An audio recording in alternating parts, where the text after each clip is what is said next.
ফোসকা পড়া হাত নিয়ে মেহবিন এক লোকমা ভাত মুখে দিতেই কেউ খাবারের প্লেট ছুঁড়ে ফেলে দিয়ে মেহবিনকে দেয়ালের সাথে চেপে ধরে। মেহবিন তাকিয়ে দেখে অভ্র, যে এখন মেহবিনের প্রাক্তন।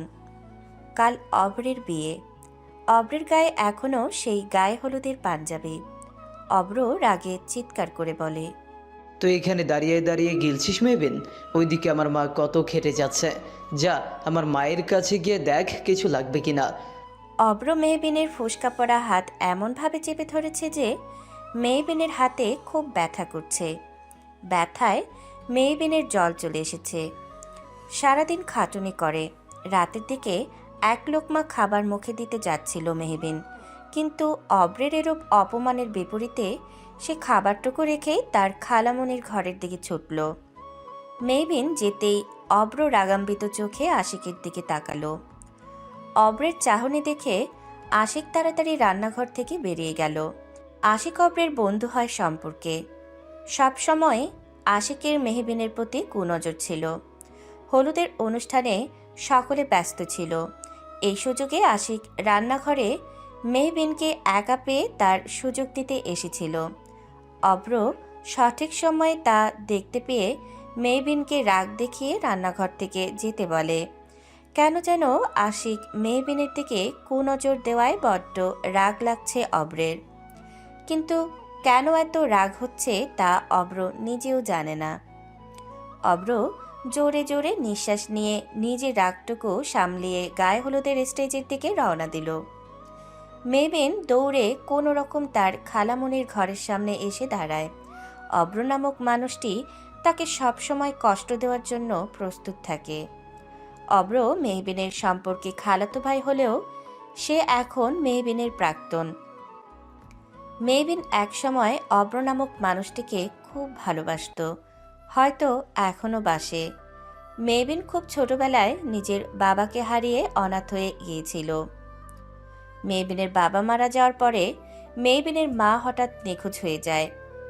ছোট মেহবিনকে মেহবিনের খালামণি ইশরা বেগম নিজের সাথে করে তার বাড়িতে নিয়ে আসেন। ইশরা বেগমের স্বামীও মেহবিন ছোট থাকতে মারা গিয়েছিল। খুব ছোট থাকতেই অভ্রকে ইশরা বেগম পড়াশোনার জন্য লন্ডন পাঠিয়ে দিয়েছিল। মেহবিনের মনে পড়ে যায় 1 বছর আগের কথা, যখন অভ্র দেশে ফিরে এসেছিল। তখন মেহবিন অনার্স প্রথম বর্ষের ছাত্রী। 1 বছর আগে মেহবিন ব্রেকফাস্ট করে ভার্সিটির জন্য রেডি হচ্ছিল। তখনই কলিং বেলটা বেজে ওঠে। মেহবিন তাড়াহুড়ো করে দরজা খুলে এক প্রকার হা হয়ে থাকে। তার সামনে স্বয়ং তার ক্রাশ বয় অভ্র দাঁড়িয়ে আছে। মেহবিন প্রায় অভ্রের ফেসবুক স্ক্রল করত। কত সুন্দর সুন্দর পিক ফেসবুকে দিত অভ্র, তা দেখে প্রায় মেহবিন শুধু ত্রাস খেত। সাদা শার্ট পরে সানগ্লাস চোখে নিয়ে তাকিয়ে আছে মেহবিন নামক রমণীর দিকে। শ্যামবর্ণ রঙের সাদা শার্টটা বড্ড মানিয়েছে অভ্রকে। মেহবিন এক প্রকার ঘোরের মধ্যে চলে গেছে। অভ্র মেহবিনের দিকে তাকিয়ে হাত দিয়ে ইশারা করে বলে, কিরে মেহু, তুই এইভাবে দাঁড়িয়ে আছিস কেন হা করে?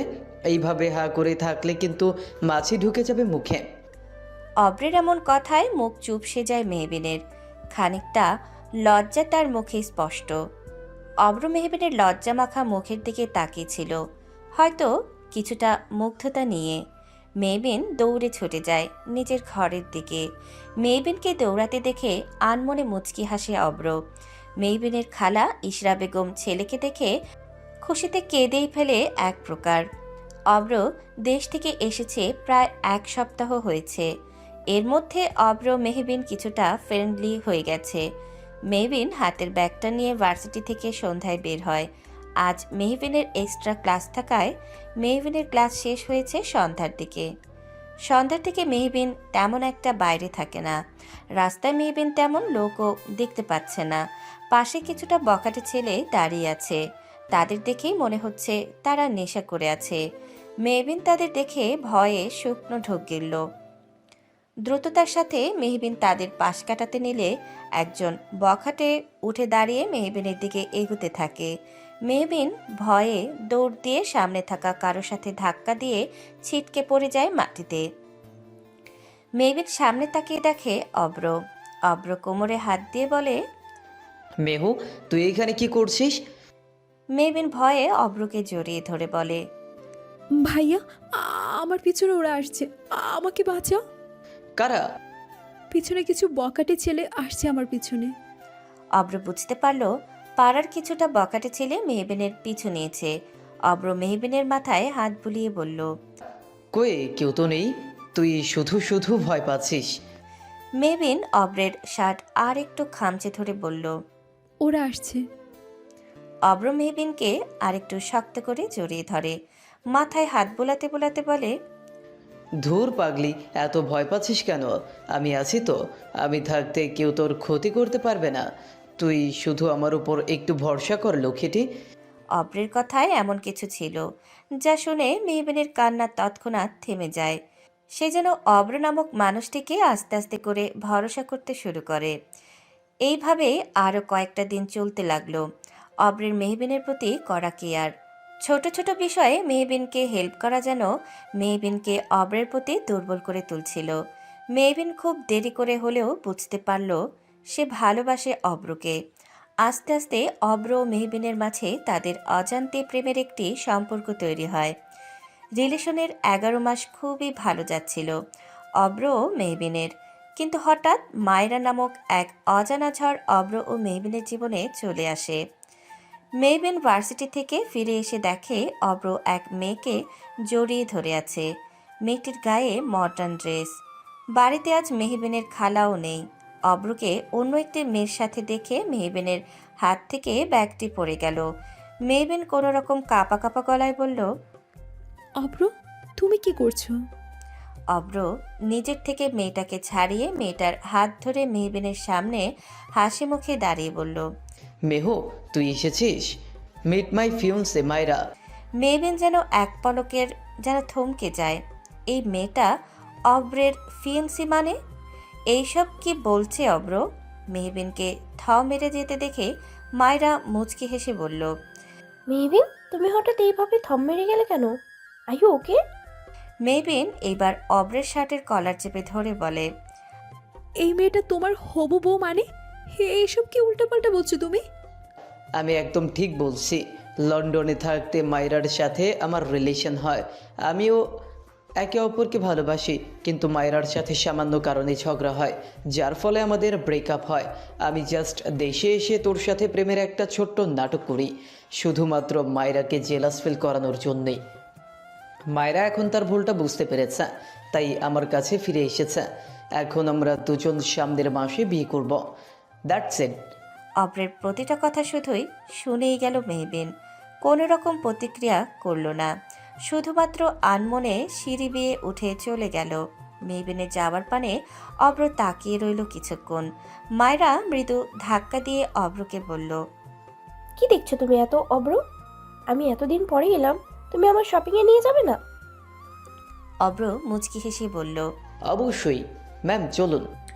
কী রে মেহবিন, তুই এখানে দাঁড়িয়ে কি করছিস? নিজের খালামনির ডাকে মেহবিন অতীত থেকে বেরিয়ে আসে।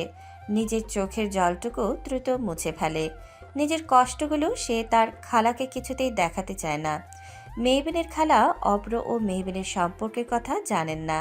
এই মানুষটি যদি সব জানতো তাহলে হয়তো খুব কষ্ট পেত। এই খালা নামক মানুষটির জন্যই এতটা কষ্ট সহ্য করে মেহবিন এই বাড়িতে আছে। মেহবিন কি করে তার খালাকে ছেড়ে যাবে? যে মানুষটি ছোটবেলা থেকে তাকে সব সময় আগলে রেখেছে, তাকে ছেড়ে মেহবিন কোথাও যেতে পারে না।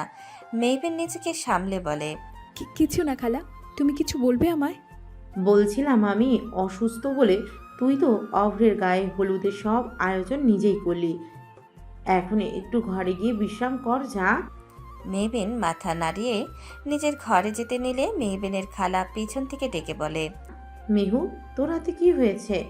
মেহবিন তার ফোসকা পড়া হাতের দিকে তাকিয়ে বলল, আসলে তেলে পেঁয়াজু ভাজতে গিয়ে তেল ছিটে হাতে চলে এসেছিল। তুমি চিন্তা করো না খালা, আমি ঘরে গিয়ে ওষুধ লাগিয়ে নেব। অবশ্যই লাগিয়ে নিবি কিন্তু। আচ্ছা। মেহবিন তার ঘরে ঢুকলো। তখনই বাইরে থেকে কেউ বলে উঠল। আসবো? মেহবিন পেছনে ঘুরে দেখে অব্র দাঁড়িয়ে আছে। অব্রকে দেখে মেহবিন বলে। তুমি এখানে? অব্র মেহবিনের দিকে একটি পেপার এগিয়ে দিয়ে বলে। পেপারটা সাইন করে দিস। পেপারটা রেডি করতে একটু দেরি হয়ে গেছে বটে। মেহবিন পেপারটার দিকে তাকিয়ে দেখে ডিভোর্স পেপার। অব্র তাদের ভালোবাসার প্রমাণ দেওয়ার জন্য সকলের আড়ালে মেহবিনকে নিয়ে কাজী অফিসে গিয়ে তাদের বিয়ে সেরে ফেলেছিল। অব্রের ভাষ্যমতে অব্রের একটা চাকরি হয়ে গেলে বড় করে আয়োজন করে মেহবিনকে নিজের ঘরের বউ আনবে। বর্তমানে অব্র একটি বড় কোম্পানির বড় পদে চাকরি করে। সে চাকরি পেয়ে বিয়ে করে বউ আনছে ঠিকই, কিন্তু মেহবিনকে নয়, অন্য কাউকে। মেহবিন ডিভোর্স পেপারটার দিকে তাকালো। মেহবিনের চোখ দিয়ে নোনা জল গড়িয়ে পড়ে। মেহবিনকে ব্যবহার করার জন্য অব্রের বিয়ের মতো পবিত্র সম্পর্কটা নিয়েও নাটক করতে একটু বিবেকে বাঁধল না। মেহবিন তাচ্ছিল্যর হাসি হেসে বলল। বিয়ের আগের রাতে তুমি আমার হাতে ডিভোর্স পেপার তুলে দিচ্ছ। এই ডিভোর্স পেপারের আদৌ কোনো মূল্য আছে? যেখানে বিয়ের কোনো মূল্য নেই, যেই বিয়ে শুধুমাত্র আমাকে ব্যবহার করার একটা হাতিয়ার ছিল, সেই বিয়েটাকে ভেঙে ফেলার জন্য ডিভোর্স পেপারের প্রয়োজন নেই। কেননা আমাদের মধ্যে কখনো তো বিয়ের সম্পর্কই গড়ে ওঠেনি অব্র। আমার কাছে বিয়েটা শুধুমাত্র নাটক একটা। মেহবিনের কড়া বাক্যবাণী শুনে অব্রের মুখটা চুপসে গেল। এই বিয়ের কোনো মূল্য নেই মানে? তাদের মধ্যে বিয়েটা হয়েছে, এইটা তো সত্যি কথা। হ্যাঁ, একদম চিরন্তন সত্য যাকে বলে। অব্রের মতো ডিভোর্সের কোনো তাড়াও ছিল না, কিন্তু মায়ারই তো তাকে ডিভোর্সটার জন্য তাড়া দিচ্ছিল। অব্রের রাগ হলেও সে তা দমিয়ে নিয়ে বলল। কাল আমার বিয়ে। বিয়ের আগে ডিভোর্স পেপারটা সাইন করে আমাকে দিবি।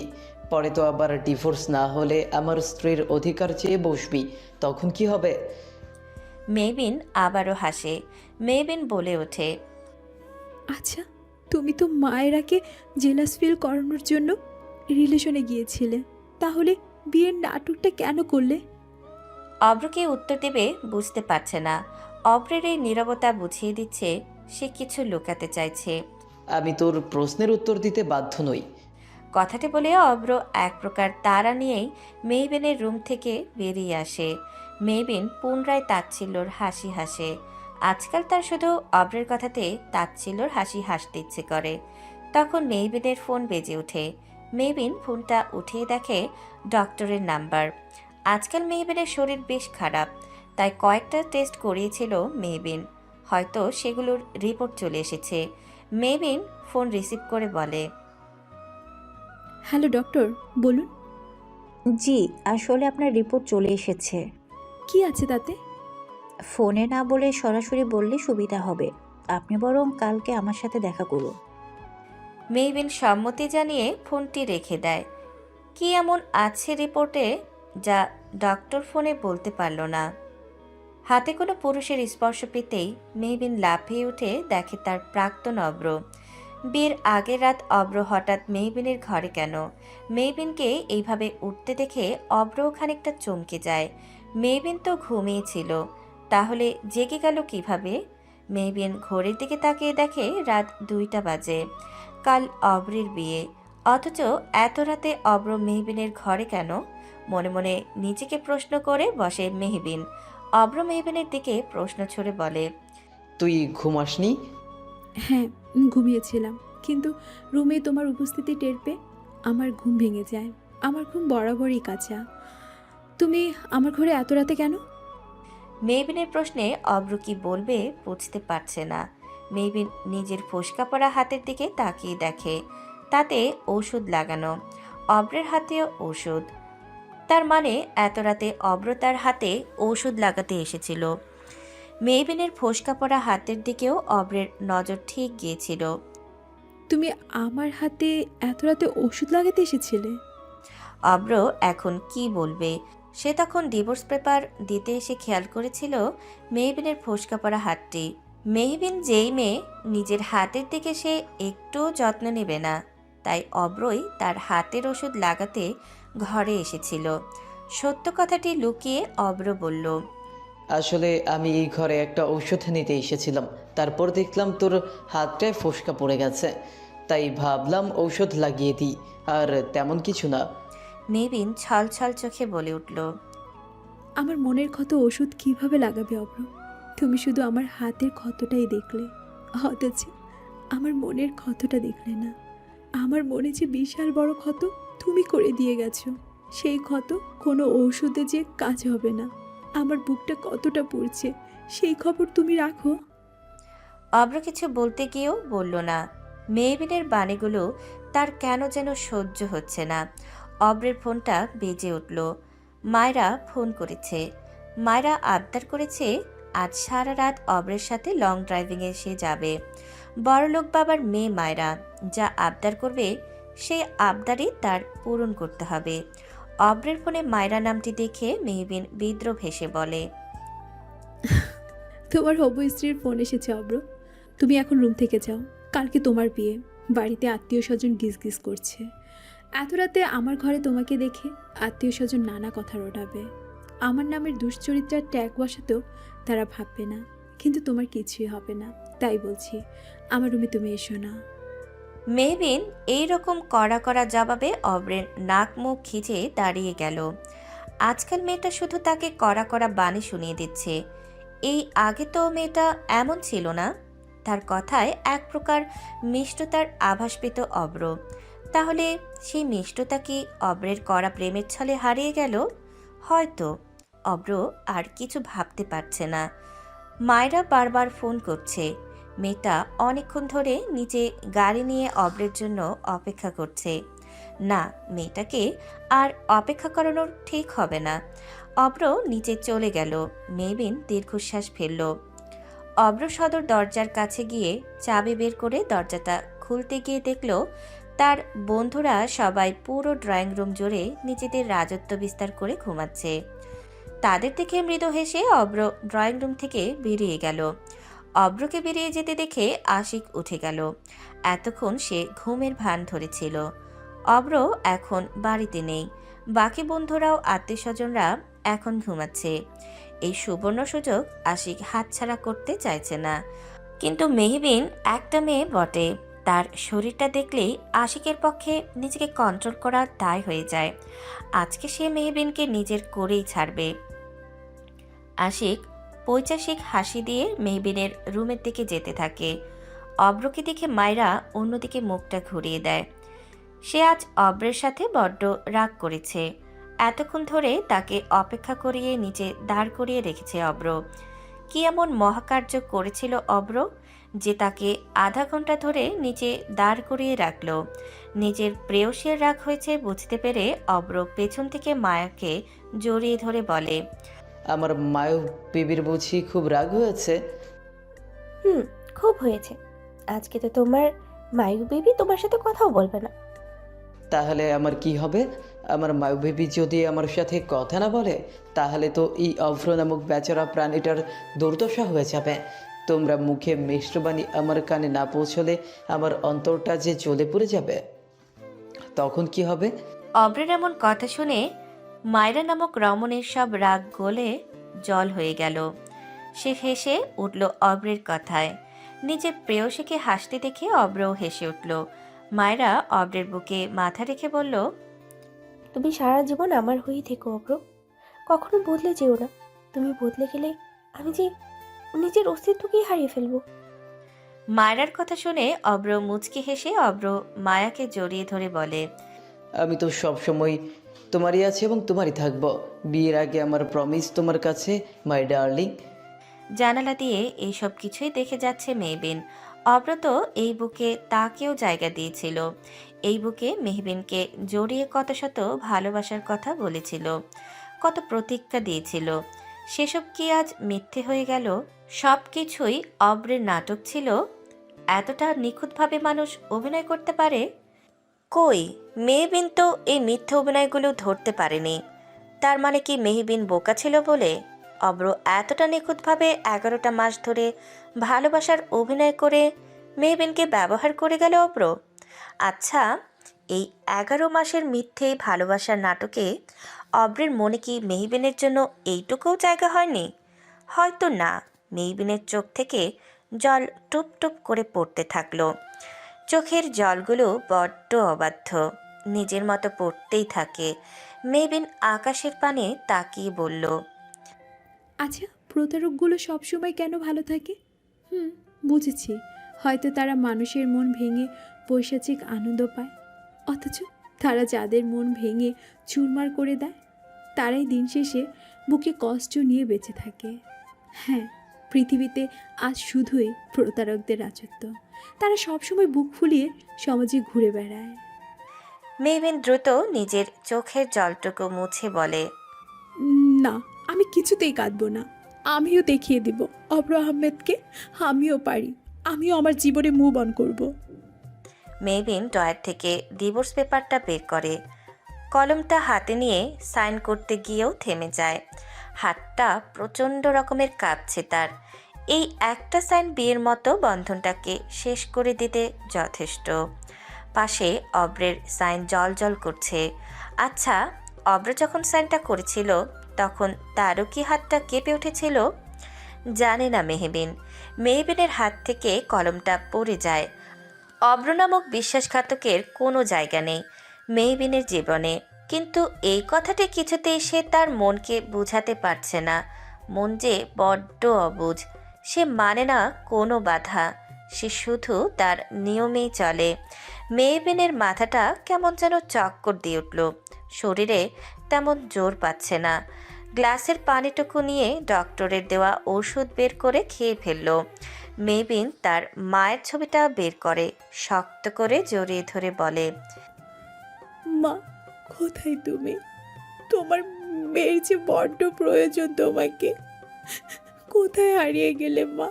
মা গো, এই সময় তোমার বুকে মাথা টেকিয়ে কাঁদলে বোধহয় আমার ব্যথাটা হালকা হতো।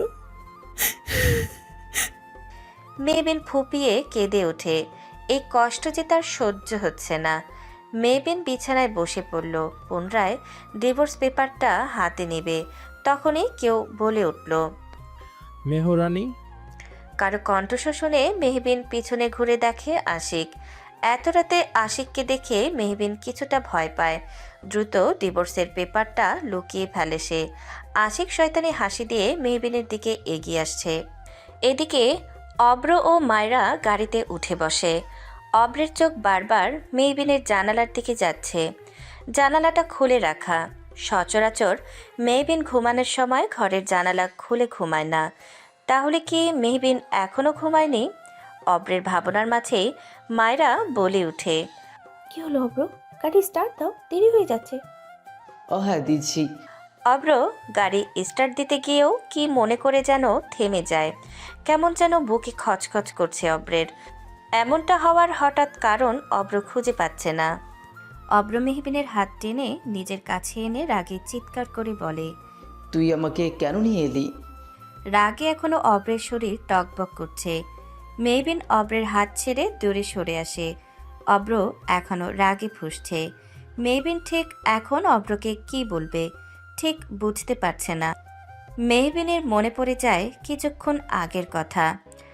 আশিক শয়তানি হাসি দিয়ে মেহবিনের দিকে এগুতে থাকে। মেহবিন পেছাতে পেছাতে বলে, আশিক ভাইয়া, আপনি এত রাতে আমার ঘরে এসেছেন কেন? কি চাই আপনার? আশিক মেহবিনের একেবারে কাছে এসে বলে, কেন মেহরানি, তুমি কি বোঝো না আমার যে তোমাকে বড্ড চাই গো? আমার চোখের চাহনি দেখে কি তুমি বুঝতে পারো না? দেখো, শুধু একটা রাত তোমাকে কাছে চাই, এর বদলে তোমাকে মোটা অঙ্কের টাকা আমি দেবো। ভেবে দেখো, এই আশিকের সাথে রাত কাটানোর জন্য মেয়েরা ঘুরঘুর করে, সেখানে আশিক নিজে থেকে তোমাকে অফার দিচ্ছে। তোমার তো খুশি থাকার কথা। অব্রের বন্ধুর কাছে এমন কটূক্তিমূলক ঘৃণিত বাক্য শুনে মেহবিন নামক রমণী মুখ ঘুরিয়ে বলে, ছি আশিক ভাইয়া, আমি তো আপনার বোনের মতো, আর আপনি কি না আমাকে এসব নোংরা প্রস্তাব দিতে আপনার বিবেকে একটু বাঁধলো না? আশিক নামক লোকটা ভয়ঙ্করভাবে হেসে ওঠে মেহবিনের কথা শুনে। তারপর চোয়াল শক্ত করে বলে, আমাকে প্লিজ এসব বিবেকের কথা বলো না। এতদিন তো অব্রর সাথে রিলেশনে গিয়ে ঠিকই তার বিছানার সঙ্গী হয়েছে, কিন্তু অব্র শেষে কি করলো? তোমাকে কয়েকদিন ব্যবহার করে ছেড়ে দিল। আর ডার্লিং, আমি এমন না, আমার রাতের সঙ্গী হলে আমি তোমাকে টাকায় টাকায় ভরিয়ে দিব। অব্রের মতো ছেড়ে দেবো না। মেহবিন আর সহ্য করতে পারল না আশিকের এইসব অসভ্যতা। সে জোরে ঠাস করে আশিকের গালে চড় বসিয়ে দিয়ে বলল, একদম অব্রকে নিজের মতো ভাবাবেন না। অব্র আর যাই হোক, যত খারাপই হোক অব্র, কিন্তু আপনার মতো মানুষরূপী পশু না। আপনি জানেনই বা কতটুকু, হ্যাঁ, আমার এবং অব্রের সম্পর্কে? আমি অব্রের কথাটা বলতে গিয়ে থেমে যায় মেহবিন। সে অব্রের স্ত্রী এইটুকু সে বলতে পারবে না, কেননা রাত পোহালেই একটা সামান্য সাইনের মাধ্যমে তার এবং অব্রের স্বামী স্ত্রী সম্পর্কে দীর্ঘ অবসান ঘটবে। শুরু হবে অব্র এবং মায়রার নতুন দাম্পত্যের জীবন। আশিক কোনো রকম উঠে দাঁড়িয়ে বলে, এতক্ষণ ধরে খুব ভালো করে তোকে বোঝাচ্ছিলাম, এবার দেখবি আমার আসল রূপ। আমাকে পশু বললি না, এবার দেখ পশু পাখি বলে। আশিক মেহবিনের দিকে এগোতে নিলে মেহবিন দৌড়ে ছাদের দিকে চলে যায়। আশিকও মেহবিনের পেছন পেছন ছুটতে থাকে। এদিকে অব্রকে গাড়ি থামাতে দেখে মায়রা প্রশ্ন করে বসে, কি হলো অব্র, তুমি গাড়ি স্টার্ট দিচ্ছ না কেন? আমার যেতে হবে। কেন? অব্র মেহবিনের জানালার দিকে তাকিয়ে বলল, আমি আমি আমার ঘরে মানিব্যাগটা রেখে এসেছি, তাই সেটা নিয়ে আসছি। তুমি একটু অপেক্ষা করো যান, আমি এখনই আসছি।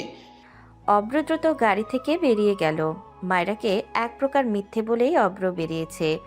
মানিব্যাগটা অব্রের পকেটেই আছে। কেন যেন তার মনটা মেহবিনের জন্য খচখচ করছে। তাই মায়রাকে মিথ্যে বলে অব্র মেহবিনের ঘরের দিকে যাচ্ছে। উদ্দেশ্য মেহবিনকে এক পলক দেখে অশান্ত মনটাকে শান্ত করা। মেহবিন দৌড়ে চিলেকোঠা ঘরের দিকে এসে পড়ে। শরীরটা বেশ দুর্বল, তাই মেহবিন দৌড়াতেও পারছে না। পেছন থেকে আশিক মেহবিনের ওড়না নিজের হাতের মুঠোয় নিয়ে বলে, এবার কোথায় পালাবে ডার্লিং? মেহবিন এখন কি করবে কিচ্ছু বুঝতে পারছে না। চিৎকারটুকু তার পক্ষে সম্ভব না। চিলেকোঠার ঘরটা বেশ কোনায় হওয়ায় এখান থেকে শব্দ বাইরে পৌঁছাবে না, কেউ শুনতে পাবে না মেহবিনের আর্তনাদ। আশিক মেহবিনের ওড়নাটা আঙুলে প্যাঁচাতে প্যাঁচাতে মেহবিনের দিকে এগুচ্ছে। মেহবিন নিজের ওড়নাটা আশিকের থেকে টেনে নিয়ে নিজেকে ঢাকার জন্য প্রচেষ্টা করে যাচ্ছে। মেহবিনের চোখে পানি চলে আসে। তাহলে কি আশিক নামক অসুরের হাতে তাকে নিজেকে বিলীন করে দিতে হবে? তখন পিছন থেকে অব্র আশিককে খুশি দিয়ে ফেলে দেয়। অব্রকে দেখে যেন স্বস্তি পায় মেহবিন। অব্র মেহবিনকে ঘরে দেখতে না পেয়ে চিলেকোঠার দিকে আসে। আশিকের করা কাণ্ডে তার মাথায় রক্ত চড়ে বসে। সে অনবরত আশিককে মেরে যাচ্ছে, মারতে মারতে অবস্থা খারাপ করে দিচ্ছে। অব্র আশিকের নাক বরাবর ঘুষি দিয়ে বলে, তোকে আমি ওয়ার্ন করেছিলাম আশিক, তারপরেও তুই মেহবিনের দিকে কোনো জোর দিচ্ছিস? তোর সাহস কি করে হয় মেহবিনের দিকে হাত বাড়ানোর? তোকে আজ মেরেই ফেলবো। আশিক মার খেতে খেতেই বলে, এত কিসের দরদ তোর মেহবিনের জন্য? কাল তোর বিয়ে, আজ তোর প্রাক্তনের জন্য দরদ ধরতে পড়ছে? তা কি মায়েরা জানে? আমি তো শুধু অফার করেছি, কিন্তু এই মেয়ে নিশ্চয়ই রিলেশনে থাকা অবস্থায় তোর সাথে ফষ্টি নষ্টি করেছে, তাই না? এই মেয়ে তো তোর সো কল্ড রক্ষিতা। অব্র আশিকের কলার চেপে ধরে বলে, দেখ আশিক, মুখ সামলে কথা বল। তুই জানিস মেহবিন আমার কে? অব্রের কথার মাঝেই আশিক আবার বলে উঠল, আগে তুই বল, কে হয় এই মেহবিন তোর, যার জন্য এত দরদ উতলে পড়ছে তোর? আশিকের প্রশ্নে অব্র চুপ হয়ে অসহায় দৃষ্টিতে মেহবিনের দিকে তাকায়। মেহবিন হাত মুঠো করে দাঁড়িয়ে আছে। মেহবিন তো তার স্ত্রী। হ্যাঁ, মেহবিনকে সে ভালোবাসে না, কিন্তু পরিস্থিতির চাপে পড়ে হলেও সে মেহবিনকে স্ত্রীর মর্যাদা দিয়েছিল। সমস্যা হলো এই কথা আশিককে কিংবা দুনিয়ার কারো সামনে অব্র বলতে পারবে না। অব্রের ভাবনার মাঝেই আশিক অব্রকে ধাক্কা দিয়ে কোনো রকম পালিয়ে যায়। অব্র আশিককে ধরতে গেলে পেছন থেকে মেহবিন অব্রের হাত ধরে ছাদে নিয়ে আসে। অব্র ক্ষিপ্ত গলায় বলল, তুই আমাকে ছাদে নিয়ে আসলি কেন? আশিক পালিয়ে গেল। আশিক পালিয়ে না গেলে তুমি আশিককে ঠিক কি উত্তর দিতে অব্র? আমি তোমার কে? হ্যাঁ, তোমার বিয়ে করা রক্ষিতা? সঙ্গে সঙ্গে অব্র জোড়া চিৎকার করে বলে, রক্ষিতা মানে? মেহবিন, তোর মাথা ঠিক আছে? নিজেকে আমার বিয়ে করার রক্ষিতা বলছিস? হ্যাঁ, আমি তোর সাথে বিয়ের মিথ্যে নাটক করেছি। ভালোবাসাকে হাতিয়ার করে আমি তোকে ঠকিয়েছি, কিন্তু তোকে কখনো খারাপভাবে স্পর্শ করিনি আমি। হয়তো করনি, কিন্তু তুমি কি জানো মেয়ের জীবন ঠিক কতটা কষ্টের হয়ে থাকে? আজ আশিক আমাদের সম্পর্ক নিয়ে বাজে মন্তব্য করেছে, কার গোটা সমাজ করবে। এই সমাজ যে বড্ড খারাপ। তারা সত্য না জেনে মন্তব্য করা শুরু করবে, আমাকে বানিয়ে দিবে রক্ষিতা। তুমি আমাকে আমার আসল পরিচয় সমাজের সামনে দিতে পারবে না। উহুম, একদমই পারবে না। যেমন আজকে পারোনি, তুমি শুধু পারবে আমাকে দিনের পর দিন ব্যবহার করতে। অব্র আর মেহবিনের এত কঠোর বাক্যবাণী নিতে পারছে না, তাই সে ছাদের এক কোণায় বসে পড়ে বলল, প্লিজ মেহেউ, তুই থাম, আমি সত্যি নিতে পারছি না। মেহবিন অশ্রুসিক্ত চোখে তাকিয়ে বলল, আমি তো এখনো কিচ্ছু বলিনি অব্র। কাল তুমি ঠিকই ড্যাং ড্যাং করে নতুন বিয়ে করতে চলে যাবে, কিন্তু আমার কি হবে? হ্যাঁ, সেইটা একবারও ভেবে দেখেছো? এই বিষয়ে আমি তোমাকে দোষ দিতে চাইও না, দোষটা আমার। আমি ব্যর্থ হয়েছি। আমার সবচেয়ে বড় ব্যর্থতা কি জানো অব্র? আমি অযোগ্য মানুষকে ভালোবেসেছিলাম। অব্র মেহবিনের দিকে তাকালো। কথাটা তাকে ঘিরেই ছিল। মেহবিন তাকে অযোগ্য উপাধি দিচ্ছে। অব্র রাগ ক্ষোভ নিয়ে হাত মুঠো করে বসে রইল। তোমার ডিভোর্স পেপার আমি কাল ঠিক তোমাকে সাইন করে পাঠিয়ে দেব। মেহবিন কথাটি বলে ছাদ থেকে চলে গেল। অব্র সেখানেই ঠায় বসে রইল। মায়রা ফোন করছে, হয়তো অব্র এত দেরি করছে কেন তা জানতে। অব্র ফোনটা রিসিভ করে মায়রাকে জানিয়ে দিল তার শরীরটা খারাপ, তাই সে যেতে পারবে না। মায়রা যেন এখন বাড়ি চলে যায়। অব্র দীর্ঘশ্বাস ফেলল। প্রায় ভোরবেলায় মেহবিন রুম থেকে বেরিয়ে গেল। কাল সারা রাত তার চোখে ঘুম ধরা দেয়নি। দিবে কিভাবে? নিজের ভালোবাসার মানুষের অন্য কারোর সাথে বিয়ে হয়ে যাবে, এই কথাটি মেহবিনের জায়গায় যে কোনো মেয়ের মানতে কষ্ট হবে। মেহবিন বাড়িটার দিকে ভালো করে তাকায়। বাড়িটা একটু পরেই বিয়ের সাজ্জায় সজ্জিত হবে। মায়রা ও অব্রের বিয়ের এই আয়োজনে মেহবিন থাকতে পারবে না। যতই হোক, সাইন না করা পর্যন্ত অব্র তার স্বামী। মেহবিন কিছুতেই তার স্বামীর বিয়ের আয়োজন দাঁড়িয়ে দাঁড়িয়ে দেখতে পারবে না। মেহবিন বেরিয়ে গেল বাড়ি থেকে ডক্টর জেসমিনের চেম্বারের উদ্দেশ্যে। ডক্টর জেসমিন নাইটে ডিউটি করে। সকাল 11টার দিকে তিনি বাড়ি চলে যান, তাই ভোরেই মেহবিন হসপিটালে এসেছে। ডক্টরের কেবিনে মেহবিন বসে আছে। কেমন যেন নার্ভাস ফিল হচ্ছে তার। ডক্টর জেসমিন মেহবিনের রিপোর্ট চেক করছে বারবার। গম্ভীর মুখে জেসমিন বলে ওঠেন, আপনার বাড়ির লোক কেউ আসেনি? না, আমার রিপোর্টে কি এসেছে ডক্টর? আসলে আমি কিভাবে যে বলবো। কিছুটা সংকোচ নিয়ে ডক্টর জেসমিন বলেন, আপনি কোনো প্রকার সংকোচ করবেন না ডক্টর, প্লিজ। ডক্টর বলুন, আর রিপোর্টে কি আছে? এইবার ডক্টর জেসমিন এমন কিছু বললেন যা শুনে এক প্রকার স্তব্ধ হয়ে গেল মেহবিন। অব্রর বিয়ের দিনই মেহবিন জানতে পারল সে অব্রের সন্তানের মা হতে চলেছে। প্রেগনেন্সির রিপোর্টে তা স্পষ্ট। মেহবিন চোখে জল চলে আসলো। এই জল কি মা হওয়ার আনন্দের, নাকি জীবনের মোড় ঘুরিয়ে দেওয়ার কষ্টের? মেহবিন অসহায় দৃষ্টিতে ডক্টরের দিকে তাকালো। মেহবিনের প্রশ্নবোধক দৃষ্টি বুঝতে পেরে ডক্টর বললেন, দেখুন মেহবিন, আমি আপনাকে কয়েকটা টেস্ট করতে দিয়েছিলাম, মনে আছে? তার মধ্যে প্রেগন্যান্সি টেস্টও দিয়েছিলাম। আমার কেন যেন আপনার সিমটমস দেখে মনে হচ্ছিল আপনি প্রেগন্যান্ট, যদিও আমি শিওর ছিলাম না। তাই আমি আপনাকে বাকি সব টেস্টের সাথে প্রেগন্যান্সি টেস্টটাও দিয়েছিলাম। অ্যান্ড কংগ্র্যাচুলেশনস মিসেস, আপনি মা হতে চলেছেন। মেহবিন উঠে দাঁড়িয়ে বাইরে চলে গেল। তার মাথা কাজ করছে না, এসব কিভাবে হলো। তখনই তার মনে পড়ে গেল 6 মাস আগের কথা। 6 মাস আগেই অব্র তার ভালোবাসার পরীক্ষা দেওয়ার জন্য মেহবিনকে বিয়ে করেছিল। বিয়ে উপলক্ষে সেদিন অব্র মেহবিনকে নিয়ে সব বন্ধুদের দিয়ে 5 স্টার হোটেলে পার্টি দিয়েছিল। যদিও অব্রের বন্ধুরা বিয়ের ব্যাপারটা জানতো না, তারা শুধু জানতো অব্র মেহবিনের সাথে রিলেশনে আছে। অব্র সেদিন বন্ধুদের জন্য পার্টিতে অনেক ড্রিঙ্কস করেছিল। অব্রের বন্ধুরা জোর করে মেহবিনকেও ড্রিঙ্কস করতে ফোর্স করেছিল। যদিও মেহবিন এইসব একদমই পছন্দ করে না, কিন্তু তাদের জেদের সাথে না পেরে ড্রিঙ্কস করেই ফেলেছিল। অব্র মেহবিন দুজনেই ড্রিঙ্কস করেছিল প্রচুর পরিমাণে। তার মধ্যে অব্রের বন্ধুরা মজার ছলে মেহবিন ও অব্রকে রুমে আটকে দিয়েছিল। মেহবিন ও অব্র এতটাই ড্রাঙ্ক ছিল যে তারা নিজের অজান্তেই অনেকটা কাছে চলে এসেছিল। ভোরবেলায় ড্রাঙ্ক অবস্থাতেই অব্র বেরিয়ে যায়। অতিরিক্ত ড্রাঙ্ক অবস্থায় থাকায় অব্রের সেদিনের ঘটনা কিছুই মনে নেই। মেহবিনের যখন জ্ঞান ফিরে তখন সকাল 12টা বাজে। নিজের দিকে তাকাতে সে বুঝতে পারে তার সাথে ঠিক কী হয়েছে, তবুও সে চুপ হয়ে যায়। ভেবেছিল আস্তে ধীরে এইসব বিষয়ে অব্রের সাথে কথা বলবে, কিন্তু তার আগেই মায়রার আগমন তাদের জীবনে ঘটল। মেহবিন হসপিটালের করিডোরে এক কোণায় বসে রইল।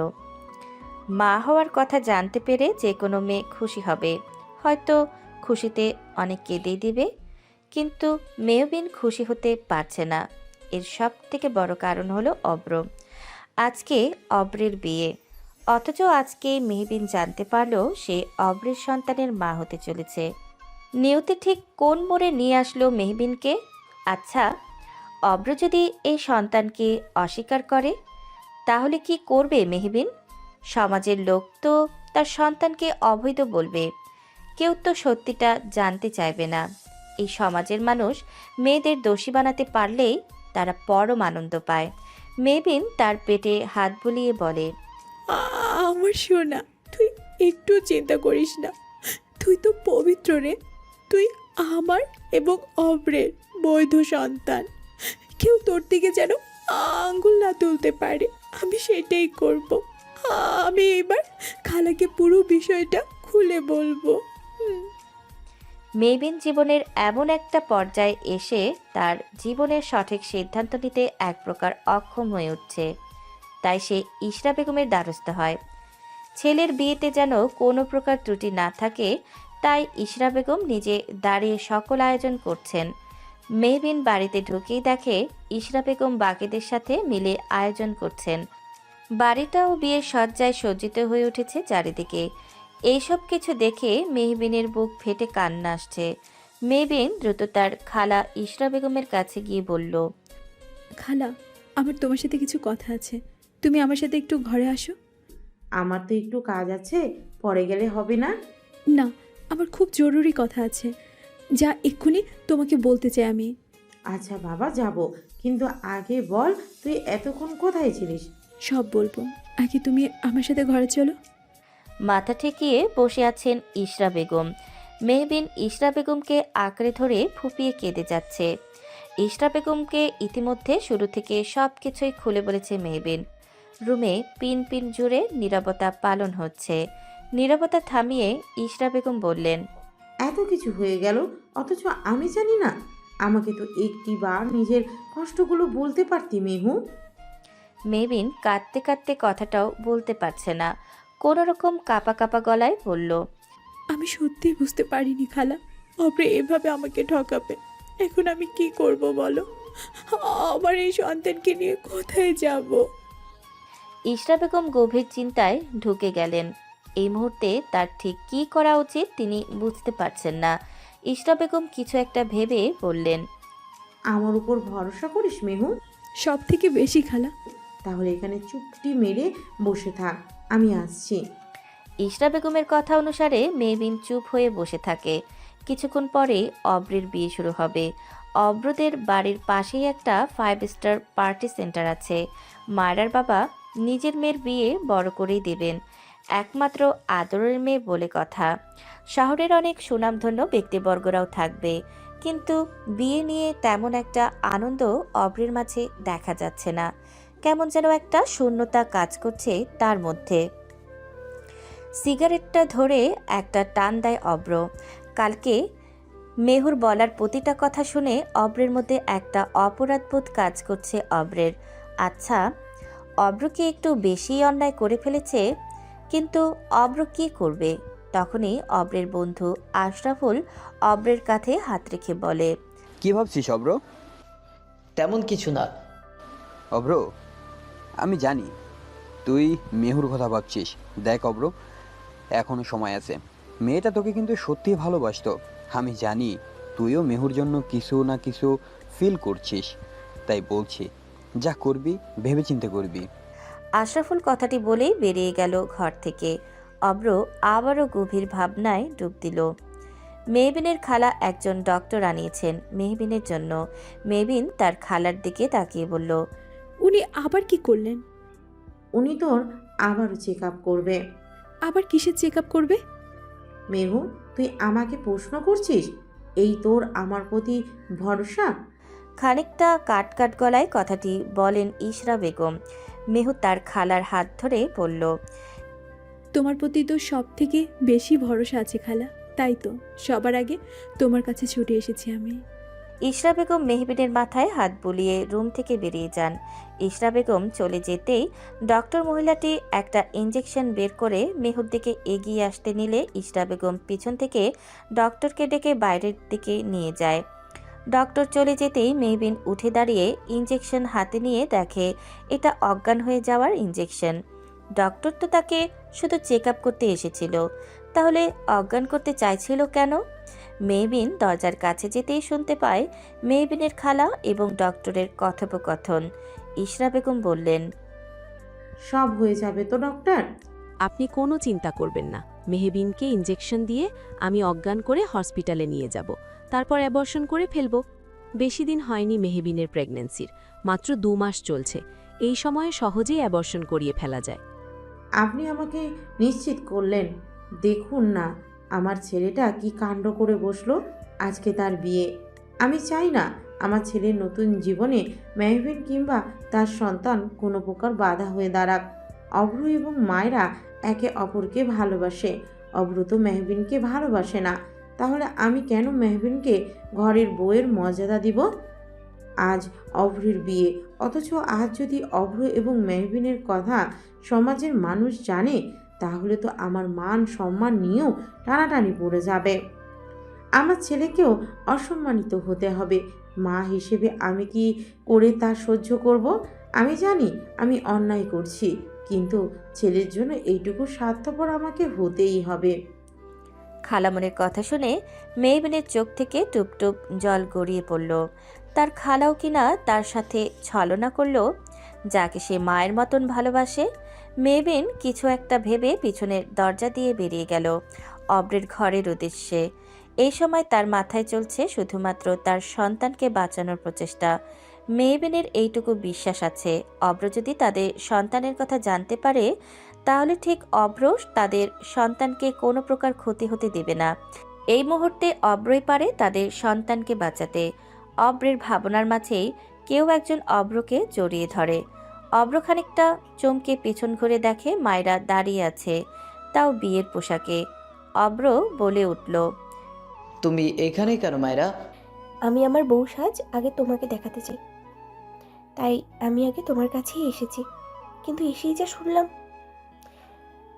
আচ্ছা, আমার একটা প্রশ্নের উত্তর দিবে? কি বলো? তোমার তোমার মনে কি মেহবিনের জন্য কোনো ফিলিংস আছে?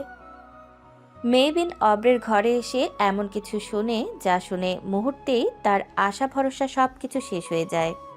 মেহবিন শুধু আমার ব্যবহার করার বস্তু ছিল, শুধুমাত্র মেহবিনকে শুধু ব্যবহার করাই চাই, ভালোবাসা নয়। আমি শুধু তোমাকেই ভালোবাসি আমার ডার্লিং। কথাটি বলেই অব্র মায়রাকে জড়িয়ে ধরে। মেহবিন কিছুক্ষণ ঠায় দাঁড়িয়ে থাকে। অব্রের কাছে অনেক আশা ভরসা নিয়ে সে এসেছিল, কিন্তু মুহূর্তেই তা ভেঙে চুরমার হয়ে গেল। আচ্ছা, মেহবিনকে কখনোই ভালোবাসা যায় না? সে কি শুধু ব্যবহারের একটা বস্তু? মায়রা অব্রকে আরেকটু টাইট করে জড়িয়ে ধরে বলল, আমি বাইরে থেকে স্পষ্ট শুনলাম। আশফুল বলল তুমি নাকি মেহবিনের জন্য কিছু ফিল করো। এসবের মানে কি? অব্র মায়রার গালে হাত রেখে বলে, মানেটা খুবই সিম্পল। তোমাকে তো বললাম মায়েরা, আমি শুধু মেহবিনকে ব্যবহার করেছি ভালোবাসার অভিনয় করার জন্যে। মেহবিনের প্রতি আমার একটা অপরাধবোধ জন্ম নিয়েছে, আর কিছুই না। কোনো ফিলিংস আমার নেই। তুমি কিনা শেষমেশে মেহুর জন্যে জেলাস ফিল করছো? মেহু আদৌ আমার ভালোবাসার যোগ্য? অনাথ মেয়ে একটা, আমাদের বাড়িতে এক প্রকার আশ্রিতা হয়েই থাকে। মেহু একটু মডার্নও না, সারাদিন কী সব সাধারণ জামা কাপড় পরে থাকে। এইরকম আশ্রিতা বেঞ্জি টাইপ মেয়েকে কে ভালোবাসবে বলো? এই অভ্র আহমেদের রুচিটা এতটাও খারাপ হয়ে যায়নি। অব্রের কথা শুনে মায়েরা যেন নিশ্চিন্ত হলো। মেহবিন আর বাইরে দাঁড়িয়ে থাকতে পারল না। সে ভেতরে গিয়ে বলল, তুমি আগে নিজেকে নিজে প্রশ্ন করুন, তুমি নিজে আমার যোগ্য না মিস্টার অব্র আহমেদ? মেহবিনকে এই সময় দেখে অব্র মায়েরার থেকে দূরে সরে গিয়ে বলল। তুই এই সময় কি করছিস? মেহবিন মুচকি হেসে বলল, আসলে প্রাইভেট টাইমে চলে আসার জন্য সরি, এসেছিলাম একটা নিউজ দিতে, কিন্তু এখন তোমাকে কিছু দেব। অব্র সরু চোখে তাকিয়ে বলল। কীরকম নিউজ? মেহবিন হাত ভাঁজ করে বললেন, সেই খবর পাওয়ার কোনো রকম অধিকার কিংবা যোগ্যতা তোমার নেই মিস্টার অব্র আহমেদ। আর একটু আগে কি বললে? আমি তোমার অযোগ্য। বেহেঞ্জি টাইপ। কিন্তু এই বেহেঞ্জি টাইপ মেয়েকে কিন্তু একদিন এইভাবে বুকে জড়িয়ে রেখেছিলে, যেমনভাবে আজ তুমি মায়রাকে জড়িয়ে ধরেছিলে। তখন তোমার স্ট্যাটাস ঠিক কোথায় ছিল? হ্যাঁ, ব্যবহার করার জন্য যখন তুমি অনাথ আশ্রিতা মেয়েটাকে বিয়ে করেছিলে, তখন তোমার সেই সো কল্ড স্ট্যাটাস কোথায় ছিল? অব্র রাগে মুষ্টিবদ্ধ করে ফেলে। মেহবিনের বড্ড বেশি সাহস হয়ে গেছে। অব্র আহমেদকে এই মেয়ে কথা শোনাচ্ছে আজকাল। দেখো মেহবিন, তুমি কিন্তু। মায়রার কথার মাঝেই মেহবিন তাকে থামিয়ে দিয়ে বলে, এই অব্র আহমেদ যাকে তুমি অনেক ভালোবাসো, দেখবে একদিন সেই অব্র আহমেদই তোমাকে ছুঁড়ে ফেলে দেবে। আসল কথা কি জানো? এই অব্র আহমেদ শুধু আমার ভালোবাসাই নয়, বরং এই অব্র আহমেদ কারো ভালোবাসা ডিজার্ভ করে না। কথাটি শোনা মাত্র অব্র মেহুর দিকে এগিয়ে এসে বলে, আর কিছু? তোর লেকচার শেষ? লেকচারে কি দেখেছো তুমি? হ্যাঁ, আমি যদি লেকচার দেওয়া শুরু করি না, তাহলে দিন পেরিয়ে রাত হয়ে যাবে, লেকচারই শেষ হবে না। মায়রা আর না পেরে বলল। মেয়ে তুমি থামবে? মেহবিন আনমনে হেসে, এক সেকেন্ড ওয়েট করো, আমি আসছি। কথাটি বলে উপরে সিঁড়ি বেয়ে নিজের ঘরের দিকে যায়। মেহবিন ঘরে গিয়ে একটি খাম বের করে খুলে দেখে তাতে অব্রের দেওয়া ডিভোর্স পেপারটা। চোখ থেকে আবারও দুফোঁটা চোখের জল বেরিয়ে গেল। ডিভোর্স পেপারটা দেখলে শুধু তার কান্না পায়। এই কান্না যে বড্ড কষ্টের কান্না। মেহবিন নিজেকে শক্ত করল। নিজের সন্তানের জন্য হলেও তাকে শক্ত হতে হবে। তার মনে শুধু একটাই চিন্তা, তার সন্তানকে একটি সুন্দর উজ্জ্বল ভবিষ্যৎ দেওয়া। তার জন্য মেহবিন অব্র নামক মানুষটিকেও নিজের মন থেকে দূরে সরিয়ে দেবে, অনেক দূরে। মেহবিন জানে এই বাড়িতে থাকলে খালা কিংবা অব্র কেউ তার সন্তানকে বাঁচতে দিবে না। তাই অনেকটা কঠোরতার সাথে মেহবিন একটি কঠিন সিদ্ধান্ত নিল। আজ অব্রের বিয়ের দিনেই সে অব্রকে ডিভোর্স দিয়ে অনেক দূরে চলে যাবে। মেহবিন নামক রমণী আবারও কেঁদে ওঠে, কিন্তু নিজেকে সামলিয়ে নেয়। বড় বড় পা ফেলে অব্রের ঘরের দিকে যায়। অব্র এবং মায়রা এখনও ঘরে দাঁড়িয়ে আছে। মেহবিন ঘরে ঢুকে টেবিলটায় ডিভোর্স পেপারটা রাখে, তারপর কলম বের করে নেয়। মেহবিনের এই মুহূর্তে ঠিক কী করতে চাইছে তা মায়রা এবং অব্র উভয়ের কাছে স্পষ্ট। মায়রা তো অনেক খুশি, অব্র নির্বিকারভাবে তাকিয়ে থাকে মেহবিন নামক রমণীর দিকে। মুখশ্রীতে আজ অঢেলা মায়া যেন উপচে পড়ছে, অন্যরকম মায়া যা এতদিন অব্রের নজরে না আসলেও আজকে ঠিকই এসেছে। হয়তো কান্না করার ফলে এত মায়া এসেছে মেহবিনের মুখশ্রীতে। মেয়েরা কাঁদলে তাদের মুখে আশ্চর্য মায়া চলে আসে, যে মায়াকে উপেক্ষা করা বড় কষ্টসাধ্য। অব্র কিছুক্ষণ তাকিয়ে থাকে সেই মুখশ্রীতে। মেহবিন জোরে জোরে নিঃশ্বাস নিয়ে নিজের চোয়ালটা শক্ত করে অব্রের দিকে তাকায়। সেই চাহনিতে ছিল একরাশ ঘৃণা। অদ্ভুতভাবে এই চোখে অব্র শুধু এক মুঠো ভালোবাসা দেখতে পেত, আজ শুধুই ঘৃণা দেখতে পাচ্ছে। মেহবিন অব্র নামক প্রতারকের দিকে তাকিয়ে নির্দ্বিধায় ডিভোর্স পেপারটায় সাইন করে দিল, সমাপ্ত করে দিল এক মিথ্যে বিয়ে ও ভালোবাসার অধ্যায়। মেহবিন ডিভোর্স পেপারটা অব্রের দিকে এগিয়ে দিয়ে বলে, তোমার বিয়ের উপহারটা, আজকে তোমাকে আমি আমাদের মিথ্যে বিয়ের বন্ধন থেকে ছিন্ন করে দিলাম। আশা করি এর থেকে বড় উপহার আর হতে পারে না।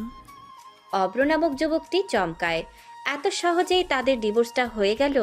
তখনই অব্রের বন্ধুরা এসে বলে, কিরে অব্র, আর কতক্ষণ? বিয়ে তো একটু পরেই শুরু হবে। আরে মায়েরাও আছে, এখন হবে আসল মজা। বর এবং বউকে নিয়ে আমরা একসাথে বিয়ের সেন্টারে ঢুকবো। বেশ মজাদার এবং অন্যরকম হবে ব্যাপারটা। মায়েরা মুচকি হেসে অব্রের হাত ধরে বলে, চলো অব্র, এখন তো আমাদের নতুন জীবন শুরু করার পালা। আমাদের সব পথের কাঁটা তো উপরেই গেল। এইবার আমাদের জীবন অন্য কেউ প্রবেশ করতে পারবে না। মায়রার প্রতিটা কথাই যেন মেহবিনকে উদ্দেশ্য করে বলা। তা খুব ভালো করেই বুঝতে পারছে রমণী। সেও এবার কটাক্ষতার সুরে বলে উঠল, জানো, এইসব কথাতে আমার এখন কোনো কষ্ট হয় না। কষ্ট পেতে পেতে এখন আর সামান্য কিছুতে কষ্ট পাই না। তাই শুধু শুধু বলে লাভ নেই। যেই ভালোবাসা নিয়ে তোমার এত গর্ব, সেই ভালোবাসা আদৌ টিকবে? ভালোবাসার রং বদলায়। আজ অব্র তোমার, আজ অব্র তোমাকে পাওয়ার জন্য মরিয়া হয়ে উঠেছে। কিন্তু দেখবে, এই অব্রই কাল অন্য কাউকে পাওয়ার জন্য মরিয়া হয়ে যাবে। দেখবে যে অব্র আজ তোমাকে নিজের কাছে রাখার জন্য সব রকম চেষ্টা করছে, দেখবে এই অব্রই তোমাকে দূরে সরিয়ে দেওয়ার জন্য সব রকম প্রচেষ্টা করবে। কেননা ভালোবাসার রং বদলায়। মায়রা থেমে যায় মেহবিনের এইরকম কটাক্ষ বাণীতে। মেহবিন এইবার উদ্দেশ্য করে বলে, অব্র আহমেদ জীবন সাপ সিঁড়ি খেলার মতো। জীবনের কোন সিঁড়িতে এসে আমরা থেমে যাব হঠাৎ করে তা কেউ জানে না। আজ যেই ভালোবাসাকে পুঁজি করে তুমি আমাকে ঠকিয়েছ, একদিন সেই ভালোবাসাকে পাওয়ার জন্য তুমি তীব্রভাবে ছটফট করবে। তখন হাজারো চেষ্টা করলেও ভালোবাসাটা পাবে না। তোমার জীবনে সব থাকবে, কিন্তু ভালোবাসা না। মেহবিনের কথাটি অব্রের সোজা বুকে গিয়ে লাগে। তার অদ্ভুত এক কষ্ট উপলব্ধি হয়। এই তোরা এখানে দাঁড়িয়ে আছিস কেন? বিয়ে তো শুরু করতে হবে। অব্রের মা মিসেস ইশরা বেগম কথাটি বলে হন্তদন্ত হয়ে রুমে প্রবেশ করেন। অতঃপর মেহবিনকে দেখে অবাক হন। তার মানে মেহবিন পালিয়ে যায়নি, বরং অব্রের কাছে এসেছে। কোনোভাবে কি মেহবিন কি অব্রকে কিছু বলে দিয়েছে? ইশারা বেগমের অবস্থা বুঝে মেহবিন অব্রের বন্ধুর কাছে গিয়ে বলে, আচ্ছা, আপনারা এখনও দাঁড়িয়ে আছেন কেন? তাড়াতাড়ি বর এবং বউকে বিয়ের আসরে নিয়ে যান। আমিও কিন্তু এই বিয়েতে পার্টিসিপেট করব। মেহবিনের কথা শুনে সবাই আর এক দফা চমকে ওঠে। অব্রের বন্ধুরা আর কিছু না বলে মায়রা এবং অব্রকে নিয়ে যায়। সবাই চলে যেতেই মেহবিন মিসেস ইশরার কানের কাছে গিয়ে বলল, একদম চিন্তা করো না খালা, তোমার ছেলেকে আমি কিচ্ছুটি বলিনি। তোমার ছেলের মতো প্রতারকের কোনো অধিকার নেই আমাদের সন্তানের কথা জানতে পারার। আমার সন্তান শুধু আমারই। সে আমার পরিচিতিতে বেঁচে উঠবে, কোনো প্রতারকের পরিচিতিতে না। দেখ মেহমিন, তুই কিন্তু নিজের সীমা লঙ্ঘন করছিস। মেহবিন চারপাশে তাকিয়ে বলে, আস্তে খালা, চিৎকার করো না। চিৎকার কিন্তু আমিও করতে পারি। তোমাকে একটা নিউজ দেই, নিউজটা শুনলে তুমি অনেক খুশি হবে। আমি তোমার ছেলেকে ডিভোর্স দিয়ে দিয়েছি। এখন থেকে আমরা আর স্বামী স্ত্রী নই। এতে আমার বিন্দুমাত্র আক্ষেপ নেই, কেননা আমি যে ওই প্রতারকটাকে নিজের জীবন থেকে দূরে সরাতে পেরেছি। এটাই আমার সব থেকে বড় সার্থকতা। কথাটি বলে মেহবিন বিয়ের আসরের দিকে চলে যায়। কাজী সাহেব ইতিমধ্যে সেখানে চলে এসেছেন। তিনি পেপারসগুলো নিয়ে প্রথমে অব্র এবং মায়রাকে দিয়ে সাইন করিয়ে নেয়। মায়রা প্রথমে সাইন করে দেয়।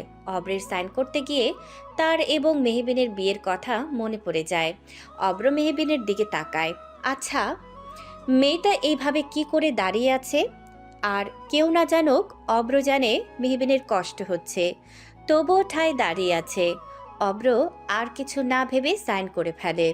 অতঃপর কাজী সাহেব প্রথমে অব্রকে কবুল বলতে বলেন। অব্র কিছুক্ষণ চুপ থাকে। মেহবিনের কষ্ট হলেও সে ঠায় দাঁড়িয়ে আছে।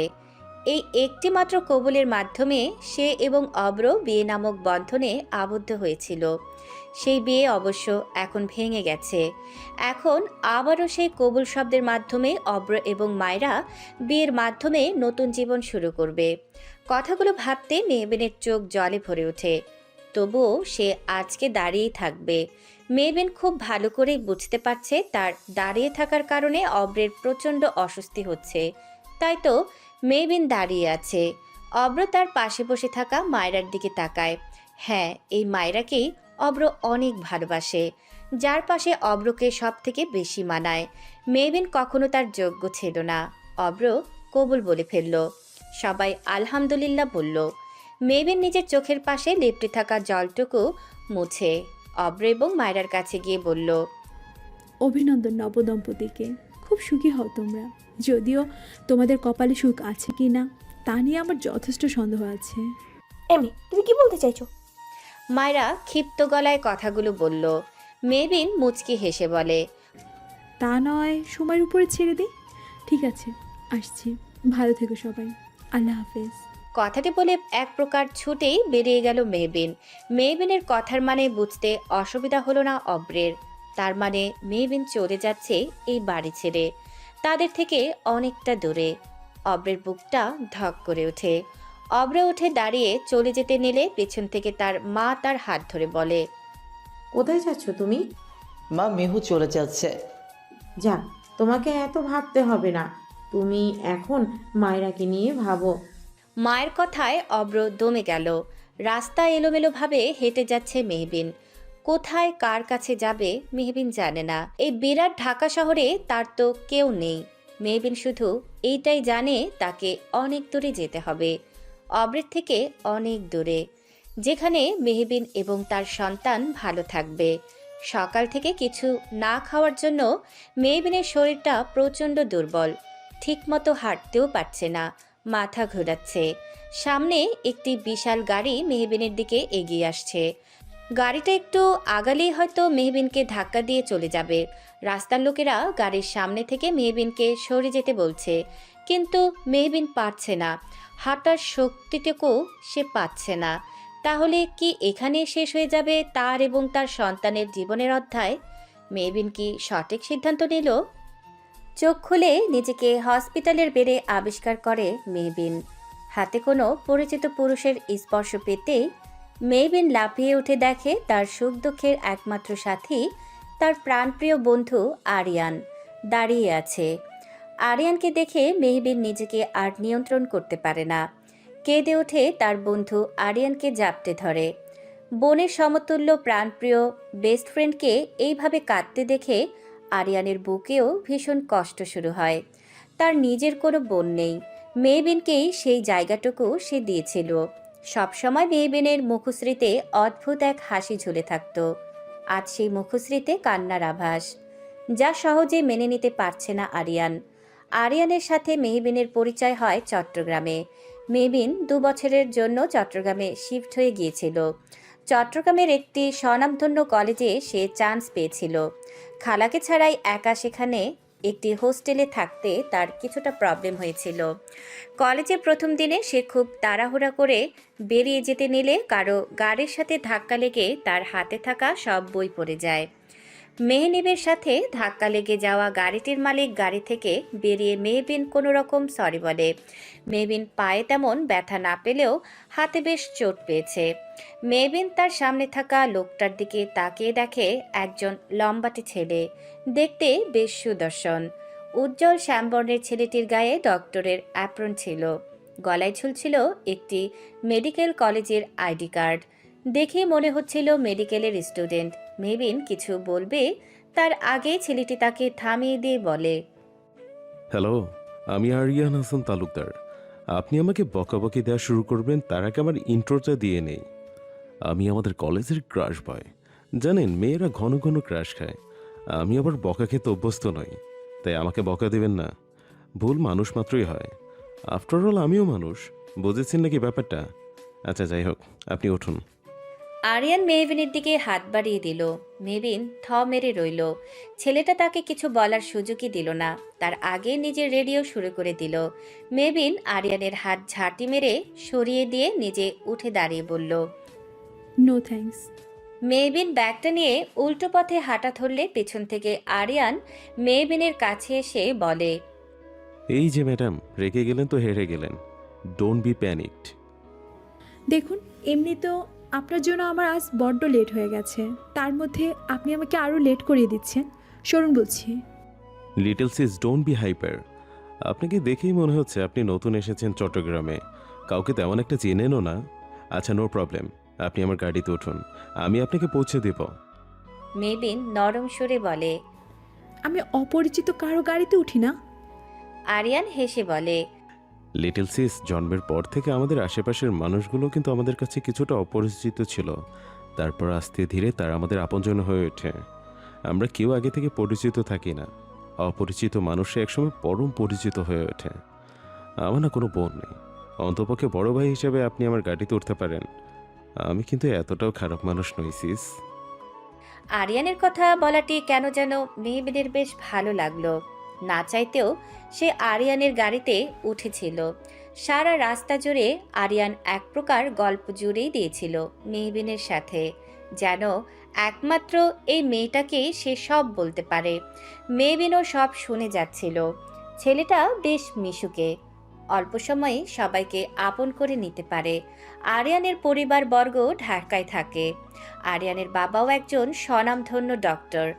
আরিয়ান শুধুমাত্র ডাক্তারি পড়তে চট্টগ্রামে এসেছে। এইভাবে দিনের পর দিন মেহবিন এবং আরিয়ান আরও ভালো বন্ধু হয়ে গিয়েছিল, বলতে গেলে বেস্ট ফ্রেন্ড। আরিয়ান মেহবিনকে এক প্রকার তার বোনের মতো আগলে রাখত। মেহবিনের কলেজে পড়া শেষে ঢাকার ভার্সিটি পড়তে চলে গেলে আরিয়ানের সাথে তার যোগাযোগ বিচ্ছিন্ন হয়ে যায়। আজ আবারও প্রায় 1 বছর পর আরিয়ানের সাথে তার দেখা। আজকে মেহবিন এক প্রকার ভাগ্যবশত দেখা হয়ে যায় আরিয়ানের সাথে। মেহবিনের দিকে এগিয়ে আসা গাড়িটি ছিল আরিয়ানের। গাড়িটা এত কাছে আসায় খানিকটা ভয়ে মেহবিন অজ্ঞান হয়ে যায়। গাড়ি থেকে আরিয়ান নেমে এসে মেহবিনকে দেখে, চমকে ওঠে। সে আর কিছু না ভেবে মেহবিনকে তার হসপিটালে নিয়ে আসে, যেখানে তার চেম্বার রয়েছে। আরিয়ান এবার মেহবিনকে কোনো রকম সামলিয়ে বলে ওঠে। মেহু, তোর হঠাৎ এইরকমের অবস্থা কেন? প্রায় 1 বছর ধরে তোর সাথে আমার কোনো যোগাযোগ নেই। তোর ফেসবুক অ্যাকাউন্টও ডিঅ্যাক্টিভেট হয়ে রয়েছে। এভাবে রাস্তায় কি করছিলি তুই? এই অনেক বছর অনেক কিছুই হয়ে গেছে রে আরিয়ান। কি হয়েছে? আরিয়ান, আমি প্রেগনেন্ট। নির্লিপ্ত কণ্ঠে মেহবিন বলে ওঠে। আরিয়ান উঠে দাঁড়িয়ে বলে। হোয়াট? এদিকে অব্র বাসর রাতে এসে দেখে মায়রা ঘরে নেই, হয়তো ওয়াশরুমে গিয়েছে। অব্র আয়নার সামনে দাঁড়িয়ে নিজের গায়ের পাঞ্জাবিটা খুলতে শুরু করে দেয়। আজ সে মায়াকে পেয়েছে ঠিকই, কিন্তু বুকে অদ্ভুত এক শূন্যতা কাজ করছে অব্রের। সে শূন্যর উৎস কি মেহবিন নিজেই? অব্রের মাথাটা ব্যথা করছে প্রচণ্ড। মেহবিন কোথায় গেল? এই ঢাকা শহরে মেয়েটার তো কেউ নেই। যদি মেহবিনের কোনো বিপদ হয়? নানা বাজে চিন্তা অব্রের মাথায় ঘুরপাক খাচ্ছে। অব্রের ভাবনার মাঝে তোয়ালে দিয়ে চুল ঝাড়তে ঝাড়তে মায়রা নামক রমণী রুমে প্রবেশ করে, যাকে দেখে কিছুক্ষণের জন্য ঠায় দাঁড়িয়ে থাকে যুবক। রমণীর পা থেকে মাথা পর্যন্ত অব্র চোখ বোলায়। ছোট্ট একটা মিনি স্কার্ট পরে দাঁড়িয়ে আছে মায়রা। অব্র ঘোর লাগা চাহনিতে মায়রার দিকে এগিয়ে আসে। এই মুহূর্তে মায়রার রূপের মোহে পড়ে সে মেহবিন নামক চ্যাপ্টারকে বন্ধ করে রাখে। অব্র মায়রার ঠোঁটে আলতো করে ছুঁয়ে বলে, কিছু দেখতে পারছো ডার্লিং? মায়রা অব্রের কাঁধে হাত রেখে ঠোঁট টিপে হেসে বলে, দেখতে পারছি তো, প্রখর নেশা। তোমাকে ঘিরে রয়েছে সেই নেশা, তোমাকে কাছে পাওয়ার। ফিসফিস করে কথাটি বলেই অব্র মায়রাকে কোলে করে এগিয়ে নিয়ে যায় বিছানার দিকে। মায়রা অব্রকে শক্ত করে জড়িয়ে ধরে আছে। সকল আলো আস্তে আস্তে নিভে যায়। মেহবিন সব কিছুই খুলে বলেছে, কি করে সে ভালোবাসার নামে প্রতারিত হয়েছে, কিভাবে মায়ের মতো খালাকে হুট করে পলকের মধ্যে বদলে যেতে দেখেছে। যদিও মেহবিন তার প্রাক্তন স্বামীর নাম একবারও উচ্চারণ করেনি। মেহবিন ইচ্ছে করেই অব্রের নামটি প্রকাশ করেনি আরিয়ানের কাছে। সে চায় না তার প্রাক্তন স্বামীকে কেউ চিনুক। অব্রকে আর কিছুতেই তার জীবনে জড়াতে চায় না সে। মেহবিন শক্ত গলায় বলল, পৃথিবীতে সব থেকে ভয়ঙ্কর যদি কিছু হয়, তা হলো হুট করে খুব কাছের আপন মানুষগুলোর বদলে যাওয়ার রোগ। বিশ্বাস করবি কিনা তুই আরিয়ান, আমি ঠিক কোন পরিস্থিতিতে দাঁড়িয়ে আছি। মায়ের মতো খালার এমন স্বার্থপরতা আমার মধ্যে থাকা সকল আত্মবিশ্বাসকে নিমেষেই শেষ করে দিয়েছে। আমি বুঝতে পেরেছি এই বাড়িতে আমার সন্তান কিছুতেই সেফ না। আরিয়ান চুপচাপ শুনতে লাগলো মেহবিনের কথাগুলো। অতঃপর বলল, ভুল মানুষকে বারবার বিশ্বাস করাটাও আমাদের নিজেদেরই একটা দোষ। তুই ভালোবাসার ক্ষেত্রে ভুল মানুষকে বেছে নিচ্ছিলি, এমনকি সাহায্য পাওয়ার আশায় ভুল মানুষের কাছে সাহায্য চেয়েছিলি। আচ্ছা, সেসব কথা বাদ দেই, চল এবার তুই আমার সাথে আয়। কোথায়? কোথায় আবার? আমাদের বাসায়। আমি এখন আবার ঢাকায় শিফট করে গিয়েছি, তুই এখন আমার বাসায় যাবি। দেখ আরিয়ান, আমি তোর বাসায় গিয়ে তোর ঝামেলা বাড়াতে চাই না। আমি ঠিক কোথাও চলে যাব, তুই চিন্তা করিস না। কথাটি বলে মেহবিন উঠতে নিলে আরিয়ান ক্ষিপ্ত গলায় বলল, একটা থাপ্পড় খাবি তুই।